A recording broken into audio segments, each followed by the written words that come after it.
नमस्कार, निष्कर्ष भारत देख रहे हैं आप और मैं हूं आपके साथ अनुष्का। काठ की हांडी बार बार नहीं चढ़ती। बिहार विधानसभा चुनाव को लेकर चिराग पासवान ने शुरू किया बार्गेनिंग प्लान। चिराग पासवान ने अपने सांसदों के टूटने की खबर का खंडन किया। उन्होंने कहा कि काठ की हांडी बार बार नहीं चढ़ती है।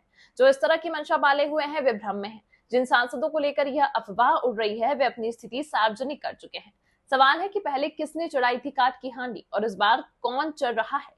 पहली बार उनकी पार्टी टूटी तो इसमें विपक्ष की तो कोई भूमिका थी ही नहीं। फिर किसके लिए वे ऐसा कह रहे हैं। लोजपा आर का राष्ट्रीय अध्यक्ष निर्वाचित होने के बाद केंद्रीय मंत्री चिराग पासवान गुरुवार को पटना पहुंचे। एयरपोर्ट पर पार्टी कार्यकर्ताओं ने उनका जमकर स्वागत किया। मीडिया से भी वे मुखातिब हुए। हाल ही दिनों में एनडीए सरकार खासकर पीएम नरेंद्र मोदी की विचारधारा और योजनाओं के विपरीत चिराग के आचरण पर मीडिया ने उन्हें घेरा।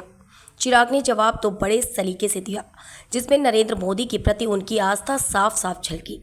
सरकार के प्रति उत्तरदायित्व का भी एहसास हुआ, पर उनकी एक बात लोगों को समझ में नहीं आई। चिराग की पार्टी में टूट और 3 सांसदों के लोजपा से अलग होने की अफवाहों के बाबत पत्रकारों ने सवाल पूछा तो उन्होंने इसका ठीकरा विपक्ष पर फोड़ा। उन्होंने विपक्ष को ऐसी अफवाह फैलाने का जिम्मेदार ठहराया, लेकिन उनकी एक बात का लोग अब भी अर्थ तलाश रहे हैं। चिराग ने ये क्यों बोला? चिराग पासवान ने सांसदों के टूटने के सवाल पर कहा कि कांच की हांडी बार बार नहीं चढ़ती। यहाँ यह उल्लेख आवश्यक है कि वर्ष 2021 में लोजपा टूट गई थी। पार्टी तोड़ने का श्रेय उनके चाचा पशुपति कुमार पारस को गया था। पर्दे के पीछे इसमें नीतीश कुमार की भूमिका बताई गई। इस बार केंद्र सरकार के कई फैसलों के खिलाफ चिराग पासवान ने जब स्टैंड लिया तो यह चर्चा शुरू हो गई कि उनके 3 सांसद टूट सकते हैं। भाजपा उनका अलग गुट बनाना चाहती है ताकि बेलगाम होते जा रहे चिराग पासवान की नकेल कसी जा सके। चिराग के चाचा और राष्ट्रीय लोक जनशक्ति पार्टी के नेता पशुपति कुमार पारस से भाजपा के बिहार प्रदेश अध्यक्ष दिलीप जायसवाल का पारस से मिलने, उनके पार्टी दफ्तर जाना और उसके बाद पारस और उनके एक और भतीजे प्रिंस राज के अमित शाह की मुलाकात को इससे जोड़कर देखा जाने लगा। यानी लोजपा आर में टूट की अफवाह भी उसी दिन से उड़ने लगी। खैर, चिराग ने टूट के सवाल पर कहा कि काठ की हांडी बार बार नहीं चढ़ती। जो इस तरह की मनसा पाले हुए हैं वे भ्रम में हैं।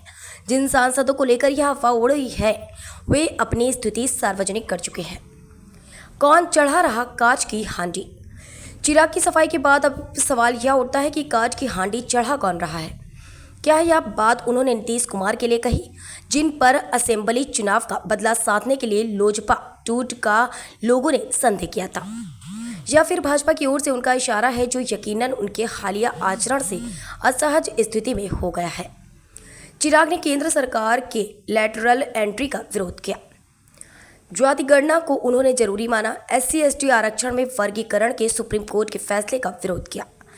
वक्फ बोर्ड संशोधन बिल पर वे सरकार के खिलाफ रहे। झारखंड विधानसभा के चुनाव में 40 सीटों पर अपनी पार्टी की मजबूत स्थिति बता और 11 सीटों पर दावेदारी कर उन्होंने भाजपा के सामने परेशानी खड़ी कर दी। इतना ही नहीं, उन्होंने गठबंधन में जगह न मिलने पर अकेले चुनाव लड़ने की भी बात कही थी। यह सब उन्होंने ठीक वैसा ही किया जैसा भाजपा विरोधी प्रतिपक्षी करते हैं। उसके बाद से ही उनकी पार्टी में टूट की चर्चा शुरू हुई थी। खबर हमारी, निष्कर्ष आपका। ऐसे ही तमाम महत्वपूर्ण खबरों के लिए देखते रहिए निष्कर्ष भारत।